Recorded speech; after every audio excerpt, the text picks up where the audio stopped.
estamos fazendo uma revisão de campo elétrico, usando a lei de Coulomb e usando a lei de Gauss. Já foi visto, campo elétrico usando a lei de Coulomb é o módulo da carga dividido pela distância ao quadrado. Então você tem uma partícula com carga Q num ponto, você quer saber no outro ponto o campo elétrico, você mede a distância entre os pontos. Por exemplo, se está no espaço, a distância entre dois pontos vai ser raiz quadrada de x2 menos x1 ao quadrado, y2 menos y1 ao quadrado, z2 menos c1 ao quadrado. É a distância. Mas no campo elétrico não entra a raiz quadrada, facilita, né? Entra a distância ao quadrado. E como você está considerando só no plano, então vai ser simplesmente no eixo x e y, ok? Usando coordenadas cartesianas. Portanto, o campo elétrico vai ser o módulo da carga dividido pelo, vamos chamar de r ao quadrado, essa distância.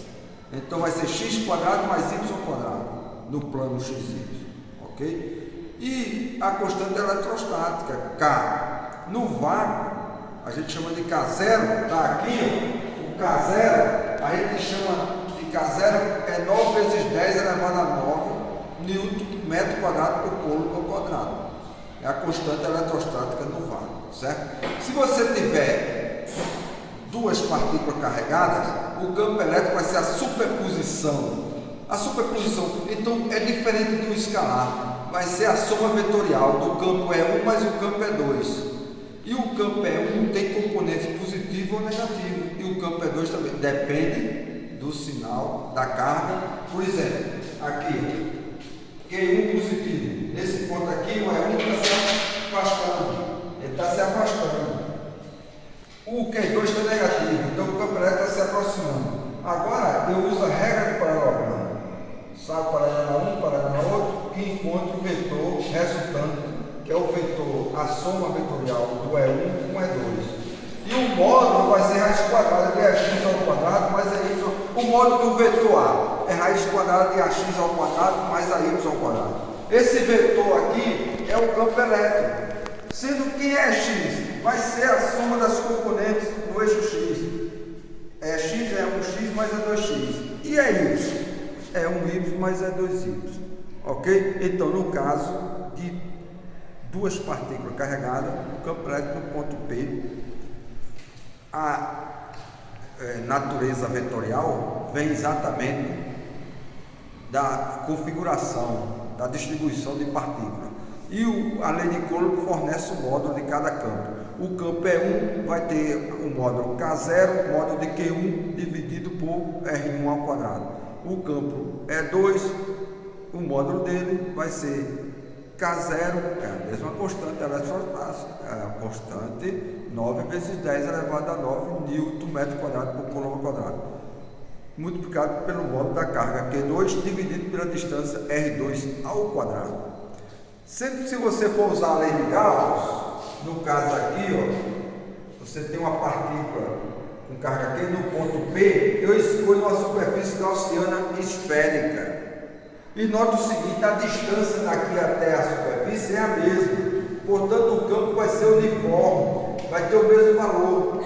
E facilita o cálculo, não é verdade? Porque quando você for definir o fluxo elétrico, que é a integral do E escalar N dA, o E vai sair da integral.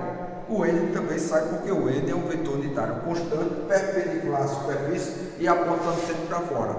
Nesse caso aqui, o E está para fora porque a carga é positiva. Se o E tivesse, se a carga fosse negativa, ele estaria para dentro, seria antiparalelo.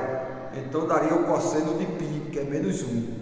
E cosseno de zero, a gente já sabe, é 1. É no caso aqui, o vetor, o ângulo entre o vetor campo elétrico e o vetor unitário N é zero. Nesse caso, porque a fonte é positiva. Então você usa a lei de Gauss, que diz que o fluxo elétrico é igual a carga no interior da superfície dividido por ε0. Aproxima aqui, ó, a lei de Gauss. A carga no interior é Q. O fluxo elétrico, como eu já falei, o campo vai sair e vai ficar simplesmente o produto do campo pela área. E a área de uma esfera é 4πr ao quadrado. É a área da esfera. E agora você substituindo, usando desse lado lá, vai ficar o módulo de E vezes a área. A área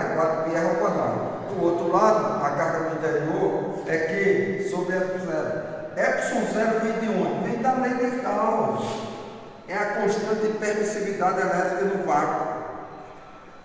Substituindo, portanto, você tira o módulo de R, 4πr ao quadrado vai dividindo, ficou 1 sobre 4π, epsilon zero, que dividido por R ao quadrado. Opa!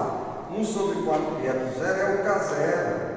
É o K0, portanto, ficou módulo de R igual ao K0, que dividido pela distância ao quadrado é o campo elétrico obtido pela lei de Coulomb, como queríamos verificar. Conclusão: a lei de Gauss fornece o mesmo resultado da lei de Coulomb e ela é útil quando você conhece a simetria, ou seja, a área. Então, em geral, o fluxo elétrico vai ser o campo vezes a área. Mas qual a área? Eu conheço se for uma superfície deformada, não dá para saber, não é? Então ela é útil somente quando eu conheço a simetria. E aí fica o desafio: como introduzir a lei de Gauss no ensino médio? Mas essa parte aí o professor vai ter que pular, porque já tiraram até a física do ensino médio, né? Você chega no ensino médio, tem a eletiva, você vai fazer humanas, não é obrigado a estudar física.